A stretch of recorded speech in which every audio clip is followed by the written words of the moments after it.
नमस्कार स्वागत करुच्ची आज मुख्य गुरुत्वपूर्ण खबर को आपण दर्शक बंधु एवं आम हस्तगत होता खबर रही लघुचाप संपर्कित ओडिशार विभिन्न जिले में वर्तमान जारी रही लघुचाप जनित वर्षा आकाश मध्य मेघाच्छन्न अच्छी एवं गुळुगुळि गरम रु जनजीवन टिके आश्वस्ति लाभ करछि।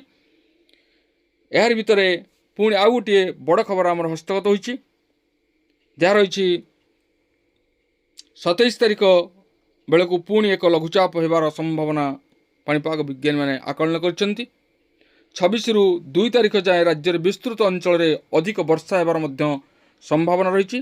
तेज जाना ये लघुचाप केउं स्थान में सृष्टि हो जाउछि एवं यार प्रभाव ओडिशा पर किभଳି भाव रहिबो केउं केउं स्थान को भारी वर्षार संभावना रही से संपर्क में संपूर्ण विवरणी मु आपण मानकु ए वीडियो प्रदान करी से आपण मान निश्चित वीडियो को प्रथम रु शेष पर्यंत देखिए।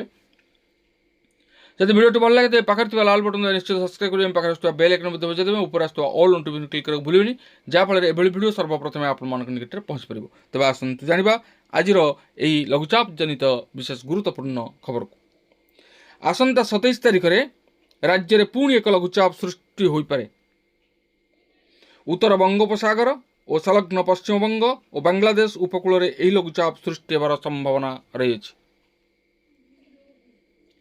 तेबे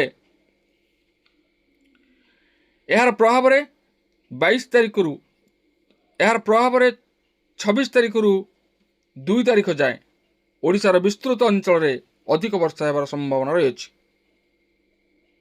भारतीय पाणीपाग विभाग विस्तारित आकलन करी यही सूचना प्रदान करछि।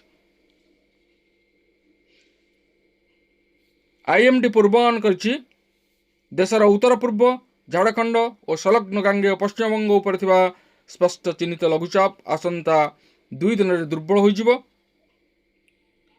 तेबे 19 तारिख रु 22 तारिख जाए राज्यर किसी स्थान में प्रबल वर्षा हो पारे।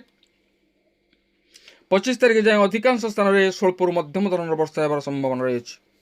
40 रु 50 किलोमीटर बेगर पवन भी बही पारे।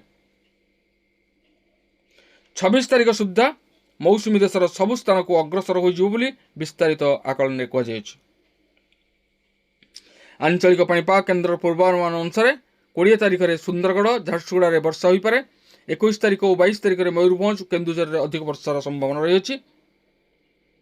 गुरुवार हीराकुद में 32.6 मिलीमीटर वर्षा होती। संबलपुर में 19.3, झारसुगुड़ा में 17.4, तालचेर में 16.4, राउरकेला में 15.5, अनुगुल में 15 मिलीमीटर वर्षा रेकर्ड कर गत 4 दिन में लघुचाप प्रभाव में भल वर्षा जो 42% निआंटिया स्थिति भरणा होती। सेमिलीपाल और बरही पानी में प्रबल वर्षा होती। सुवर्णरेखा नदी जल विपद संकेत पार कर। तेबे वर्तमान पागरे टिके परिवर्तन घटी। पुणी 27 तारिख बेलू आसूची आउ एक लघुचाप जार प्रभाव ओडिशा पर निश्चित रूप से भल वर्षा कराइबार संभावना रही। तेबे ए थिला आज पाणीपाग संपर्कित एक विशेष गुरुत्वपूर्ण खबर। आज ये पुणी देखा आगामी वीडियो रे। रहुछि धन्यवाद नमस्कार।